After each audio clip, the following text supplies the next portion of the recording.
परत एकदा समर्थचं दुसऱ्यांदा पेमेंट झालेलं आहे आणि हा व्हिडिओ रविवारचा आहे, म्हणजे 2 व्हिडिओ मी एकत्र केलेले आहे. रविवारी दिवसभर असेच कामं वगैरे झाले. त्याच्यानंतर संध्याकाळी छान फ्रेश झाले, दिवे लावले आणि आम्ही बाहेर निघालो. समर्थचं चालू होतं मला काहीतरी खरेदी करायचे, म्हणजे त्याला ड्रेस वगैरे घ्यायचे होते. म्हणून त्याने हट्ट धरला की सह्याद्रीमध्ये जायचं, ऋषिकेश दादा आहे ना त्याच्या दुकानमध्ये. म्हणून सर्वप्रथम त्याच्या पप्पाने ATMमधून पैसे काढले, कारण त्यांच्या अकाउंटवर त्याचे पैसे आलेले होते, पेमेंट आलेलं होतं. त्याच्यानंतर आम्ही ऋषिकेश दादाच्या सह्याद्री दुकानमध्ये गेलो. तिथं काही व्यवस्थित कपडे मिळाले नाही, म्हणजे त्याला अरमानी पॅन्ट वगैरे घ्यायची ती काही त्याच्या मापाची तिथं मिळाली नाही.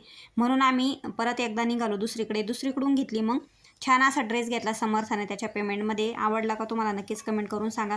त्याच्यानंतर 2 दिवसांनी त्याची दीदी आली. मला तिच्यासाठी काहीतरी स्वयंपाक करायचा होता. तो म्हटला माझ्याकडून पार्टी, आज मी बाहेरून काहीतरी आणतो दीदीसाठी. म्हणून त्याने इथं गार्लिक नान, बटर नान, त्याच्यानंतर मिक्स व्हेज आणि जी गिरवी असते ती गिरवी आणली आणि मस्तपैकी व्हेज बिर्याणी पण आणली. गप्पा करत करत जेवण केले. तुम्ही सुद्धा जेवायला आणि सबस्क्राईब करा.